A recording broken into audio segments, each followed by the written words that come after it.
Hello, everyone, and welcome to the show. We are so happy to have you at Create with Franz, where we can create the life that you want.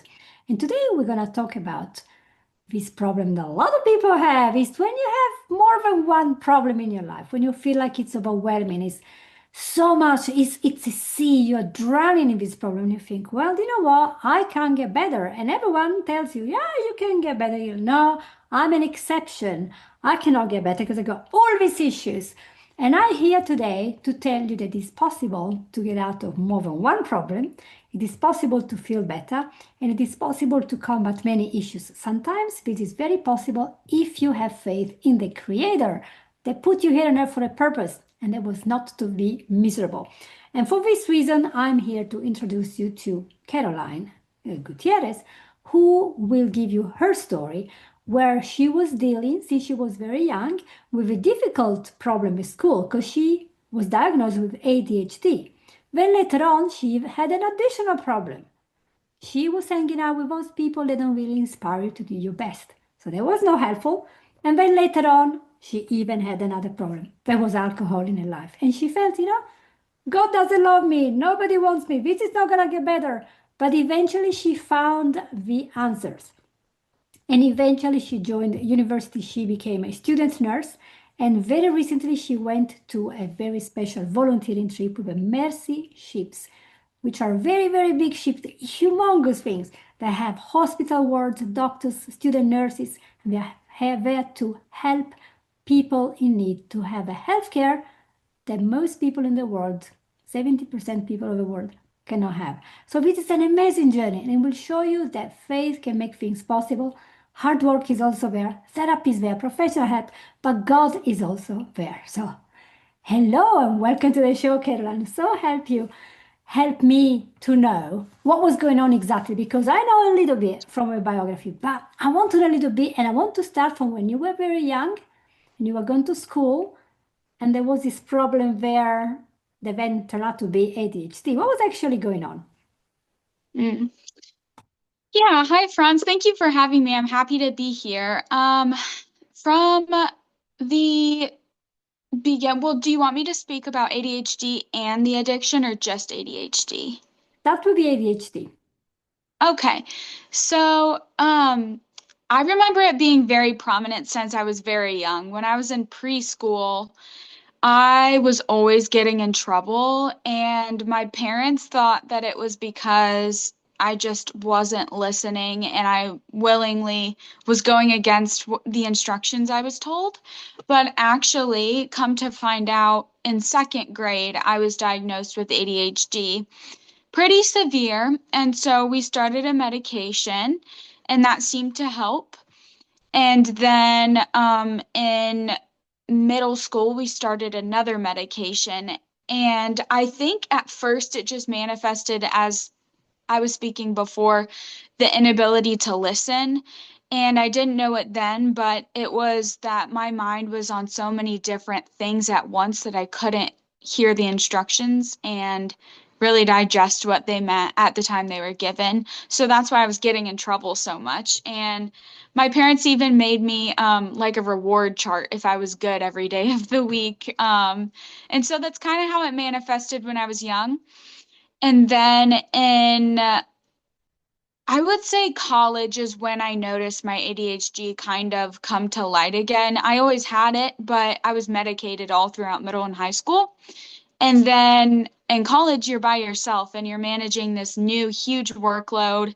You're on your own. And that's when I think my manifestations of ADHD were really exacerbated by the time management and workload and yeah, just being able to manage everything in college. Kind of coming into adulthood, that was very overwhelming for me. And so I struggled a lot in college at first. And then I kind of changed medications and I just never lost hope because I've seen myself overcome bouts where it's been really bad. And then I just kept trying different medications, trial and error, and I used the tools that I've been taught to cope with ADHD. Yes. So to have ADHD, to have to cope with it, that must have been quite a toll to your emotional health and to your energy because ADHD can be very different with everyone, so it doesn't manifest in the same way. But there was a point where maybe you seek for help, but your friends were not helping, were actually the wrong type of people. How did you get involved in that? Was there a kind of support, like along with medication, maybe going out with the friends, having what we call in England, we call that the booze, maybe feel a little bit lighter. What was it like for you? Yeah. So I think my ADHD actually plays into that. And the first time I remember it manifesting in a different way was when I was in sixth grade. I had just entered middle school and I started experiencing anxiety, and I really didn't know what it wasn't about a certain thing. I wasn't anxious about a certain thing. I think I almost had fear of mental illness, and so I was anxious about that. And research shows ADHD, depression, OCD are all very tightly related to ADHD. And so I think that ADHD and anxiety kind of fed off of each other because with ADHD, you're thinking about so many things at once and you can't grasp and focus on just one. It's like there's a bunch of things swirling around your head. And then the anxiety piece, there's so many worries going around on my head and I can't focus on just one. So you can imagine that was very overwhelming as a young girl for me. And so I think to kind of mask that and cope with it, I started turning to boys when I was in middle school for attention, and that made me feel temporarily good. And then in high school, I think I just always sought to be loved and understood and well liked. And I think that's common among people, especially young teenagers. And so I would just kind of conform, almost like a chameleon, like they change colors based on what scenery they're around. Like I was almost like a chameleon child, I like to say. And I would change to whoever I was around because I wanted to be liked by them. But I couldn't keep up with that because I was kind of losing who I was in that. So, um, because of that, I think I really tried to please people. And through trying to please people, I was very gullible and willing to do anything that people wanted me to do. And that turned into being introduced to substances. And when I started relying on those things in high school, it was like, okay, yes, I found my solution. And then I kind of just went off the deep end from there. I think it's very common for people, normal human, to be wanted, to be liked, to be accepted, to fit in, whichever the culture is where we are. So, most people do what their friends are doing because they think that's how you cope with it. And so I see this a natural progression towards, okay, that's going to help me to mask up the fact that there's so much going on here. And I kind of understand, although I do not have ADHD, but I have sometimes so much stuff in my head. I have all these tasks and the list of things to do, projects, ideas, and it can be overwhelming. Just imagine if that is the constant state every day, when you want something. And of course, medication is one thing, maybe there is therapy. And at that point in your life, when you are trying a bit of everything to see if you could feel better, what was happening between you and God? Was there a relationship at all? Yeah, so I was raised in a Christian household and all my extended family was Christian, so I was exposed to God and the idea of God throughout my lifetime. But I think for a lot of people, they can be surrounded by that their whole lives, but it's not until you kind of claim your own relationship with God that you begin to form that like faith walk in your own individual life. And so at that point, in middle school and high school, when I started relying on not so great friends and substances to cope. I hadn't yet like formed that relationship and but I always believed in God. And so when I did these things like was inebriated with substances, and like I knew it was wrong, and so I felt like I needed to hide from God, to, I guess, mask what I was doing.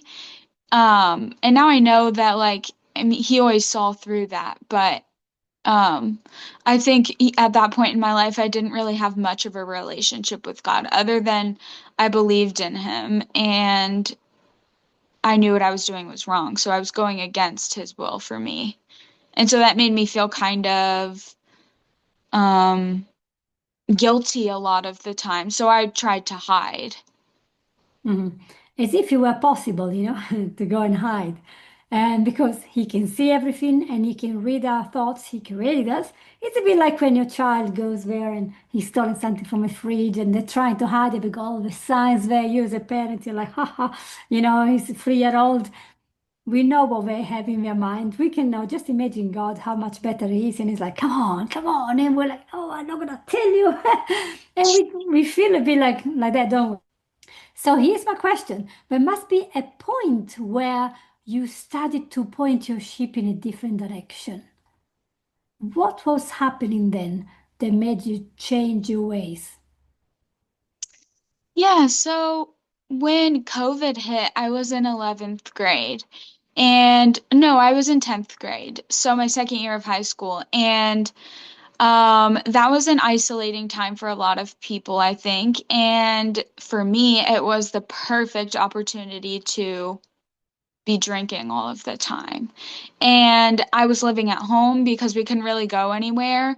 And eventually, my parents noticed that I was drinking all of the time. And so they confronted me and asked me, and I don't think at the time I was quite ready to admit that I had a problem. I didn't even really comprehend that I had a problem at that time in my life, but they kind of pushed me to get help. So they introduced me to some people from the program of Alcoholics Anonymous. And I went to my next meeting the next weekend after my parents confronted me. And um, so this was probably near the end of COVID. So it probably would have been a year later. Well, maybe 6 months later, that they confronted me after COVID hit. And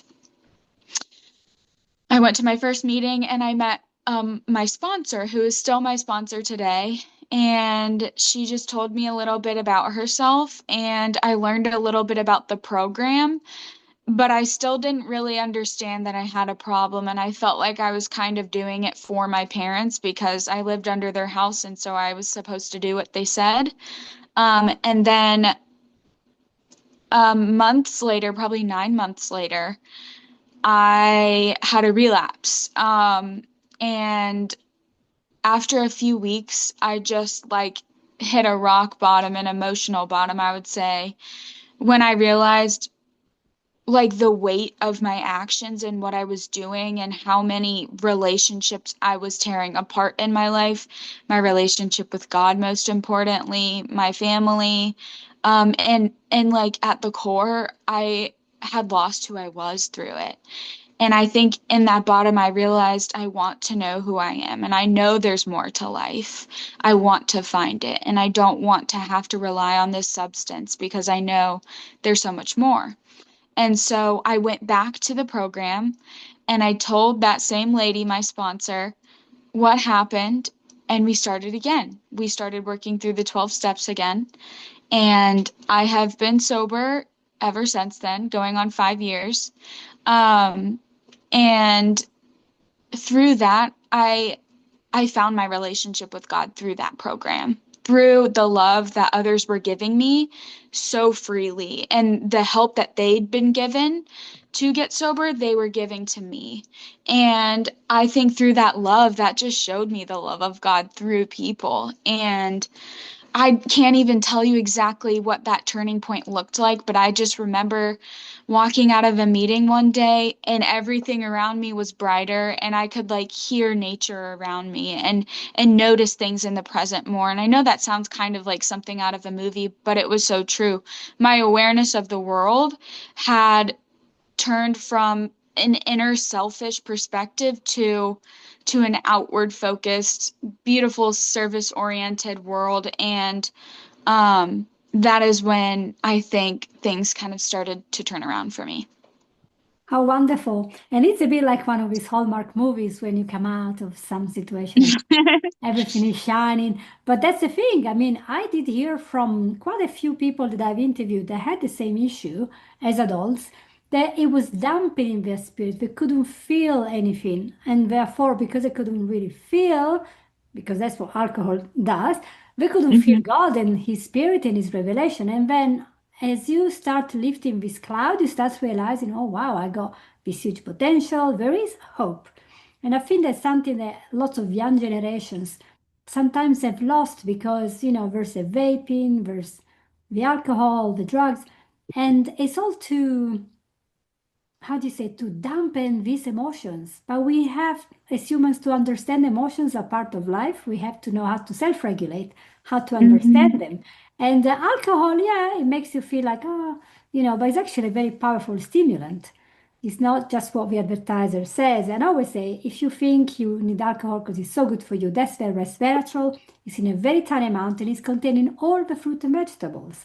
And guess what? You just have grapes. It's way cheaper. It will not destroy your liver. But advertising is so good, isn't it? As a young person, you go to a club and everyone is there giving you stuff you shouldn't have. And there's a lot of peer pressure. So it's normal to feel this is, you know, a cultural thing. So I'm really glad that you've understood eventually there is an issue. This is not normal. This is not how you wanted to feel better. And then you were studying, you came out of high school, and I hear that you became a student nurse. Was that something you always wanted to do, like to become a nurse when you were bigger? So I kind of knew from, I would say high school, I didn't really start thinking about my career until high school, that I loved science and anatomy and physiology was my favorite. I always thought the human body was such a wonder and I had an interest in it. And so, I wouldn't say I always knew I wanted to be a nurse, but I think I knew for a while that I wanted to work in healthcare. And so when I got into high school post getting sober, um, I think a big part of the program played into my decision because Alcoholics Anonymous is a program of service to others. It's not like an I program, it's a we program, we like to say, because we help each other get and stay sober. And so just I think I was inspired by the service that others had given to me to help me get sober. And I wanted to give this away to other people who are struggling. And I especially felt called to do it in the hospital setting to people who are sick and suffering. And so I think I knew that from late high school, and I decided that, and I kind of just went with it. And ever since I've been in college and gone through the different clinical rotations and been in school for it, I have fallen in love with it more and more, and it's just been like like a confirmation in my heart that I'm like exactly where God wants me to be. So good, so good. And it feels great to help the others. You always think I It have a does. problem. Isn't it one of your key things that you stop focusing on me, me, me, me, and you start focusing on them, them? And it changes Exactly. how I feel. It makes it lighter, doesn't it? Mm-hmm. It's just crazy good. So now I'm really curious to know about this mercy ship. How did you get involved into that? What is it? Yeah, so Mercy Ships is a nonprofit organization. The headquarters are based in Lindale, Texas, and I think they might have more than two ships, but right now there's a big ship, the Global Mercy, stationed in Sierra Leone, Africa, and then Madagascar. And the Africa Mercy, the one off the coast of Madagascar, is where I was stationed this summer. And they provide free surgeries to those in need who can otherwise not afford it. And these are like life-altering surgeries. People with huge tumors on their face. We took care of kids who their like lives were changed forever because they were able to smile normally because they got their cleft palate and lip repaired and like bowed legs, so many different things. Oh, the cataract surgeries. They do those for people who like haven't been able to see for so long. I got to watch cataract surgeries and in the span of maybe 10 minutes, they're done and the person can see normally again. And it's just amazing. But I got involved because Mercy Ships reached out to Belmont Abbey College, which is the college that I attend, and they said they had a few spots for some students. And as soon as my instructors told us about it, I I just felt like a little like nudge from God to be like, yeah, you should go. And I didn't even really have any questions about it. I just felt like this is something I've always wanted to do. I've always wanted to go on a mission trip. And like I mentioned before, I feel called to care for people through the profession of nursing. And it also involved a nursing experience. So I thought, well, this is perfect. So I applied and I just kind of shared some of my story, how my values align with Mercy Ship's mission, which is providing hope and healing to the world's forgotten poor. And I love that. So that's kind of how I got involved, and it was the most amazing experience. I will definitely go back to volunteer after some years of experience of nursing. That's crazy interesting. And I think not everyone is a doctor or a nurse, but there are lots of ways that we can contribute, even in our own town. I know you're in North Mhm. Carolina. It can be anywhere in the world. You can give a donation. There is a crowdfunding page. I'll be putting links so you guys listening can see this. How does it feel then to help these people after you've been through so much? You still have ADHD. You still have, the normal problems that we have in our life. We have to pay the bills. We have to, look after our health. We might have people in our family who are ill. So there is no person that has no problems, right? So we all have. Right. But you're focusing more now on finishing your studying and studies and become a fully fledged nurse. Maybe you will be back as a doctor one day. Who knows what you're thinking? How does it feel when you see a little child? I saw lots of photographs, children that have the bones were distorted, so the legs were like one here, one there, or they have Hmm. massive tumors. I don't know if like parasite caused by very difficult things to have on your face. You can't even swallow or eat properly. How does it feel to hold their hands and knowing they're gonna get better?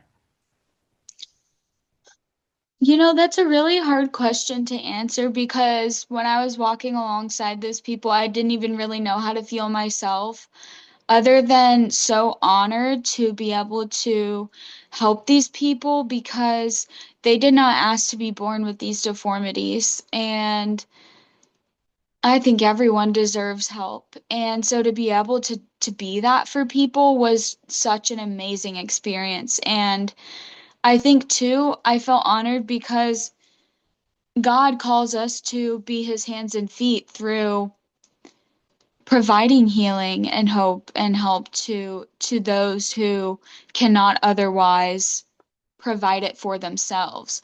We see Jesus did this in his mission on earth, and so it feels cool to be doing that in a different way while I'm just here on earth just helping in the little ways that I can. So I don't know, it just feels good to be doing what I feel like I was created to do. That's very wise words, and especially for a young person, you would think, oh, we're all just having fun going to clubs. You can have fun, but you can also have a purpose and know you can help others in various capacity, paid, unpaid, volunteer, full-time jobs, and you can do so much to help. As I say, crowdfunding is just one of the many ways. And I think it's wonderful. There are so many people doing this, working for charities worldwide. I applaud all these people because they know that life is about this connection, service, helping. And I know that there will be other people today that they may have complex problems. They might have two or three situations, maybe one similar to how you were as a young person. You wanted to do so much, but you had your issues. So I was asking before, do you have any tips to somebody, maybe a young person that wants to get out of his victim situation and get into instead of being always reactive, just being kind of active and doing something? What would you suggest that they do? Mhm. Something they can do today. What can they do first? Okay, yeah. So these were tips that were shared with me throughout my recovery that I have just actionably used and has worked for me over the years. And the first one is to have willingness to change. If you want to stop being the victim, you have to be willing to see yourself in a different way, to see the world in a different way. So if your problem is addiction, go to a meeting, have the willingness to go to a meeting. If your problem is depression, have the willingness to talk to someone. Whatever it may be, have the willingness to take that next step, however simple it may be. The second would be kind of going along with that, changing your perspective. I think when you are in a victim mentality or struggling with addiction or just mental illness in general, your mind has been thinking a certain way for so long because it's been wired by this illness to do so. And I think for me, the question I had to ask myself was, well, instead of look at all these things that are going wrong, what can go right? Remaining curious about, well, if I do this differently, what can go right? So changing your perspective on the world is a beautiful place and it is full of addiction and hard things, but I don't have to let that be the definer of me. And then the last is to allow God to work. So, and what goes along with this is patience. So to just pause and after you've taken this next step and have the willingness, just allow him to work. Just be present and watch how your life will change through just taking these small actionable steps because it's not always going to happen right away. But I promise if you consistently do these small things over time, you'll see how God can transform you. Amazing, wise words. Thank you, Caroline. I'm so Thank you, excited. Franz. Yeah, it's so beautiful to hear these words of hope in a world where everyone tells you, oh, it's the end, nothing can work. But actually, if we all give a hand and help someone else, the world will change overnight. It's just willing to admit we can all do something. Even if you are in a wheelchair, sometimes you can do still a lot of work. Even blind people do service. What are we Yeah. looking at? And I like your wisdom here when you say looking at what's possible, not looking at what's going wrong. It's a big Yeah, mindset shift, isn't it? And so it now is. you're happy and you look forward to your future, which will be full of. Have you got any projects coming on? Do I have any projects? Any future plans? Well, I am going to hopefully graduate in May, and then I will take the NCLEX exam, which is the licensure exam for RNs. So I plan to do that. And when I graduate, my family and I, before I start working as a nurse, plan to go to Europe together to visit Spain, where my dad's from, and just some other places. And through this like beautiful transformation, I've met a really great guy and just planning to continue our relationship and see where that goes. Yeah, very good. So very exciting. And I'm very, very happy that we have this amazing chat together and that you share your experience with the Mercy Ships, which I remind you guys, I will give you all the information, but they're basically a global organization that sends their humongous two ships, if I remember well, to all sorts of the places. So from North Africa to Madagascar, and they help all these people. When you guys think nobody needs, if you look at the map of the world, when you see and when you take away North America and some of South America, you take off Australia and Europe up to North Europe, all the rest of the world cannot afford or does not have local healthcare. They just don't have it. So the people become disabled or unable to do much, or very ill, or they can even die because they cannot access healthcare. So these mercy ships are very important. So it's a great cause, especially now we start thinking about Christmas and donations. I think that's a great cause. So I'm really glad you came with us. And I hope you guys will share this episode to everyone that might have a need or might want to help with a need. So thank you again for being with us and see you all next week.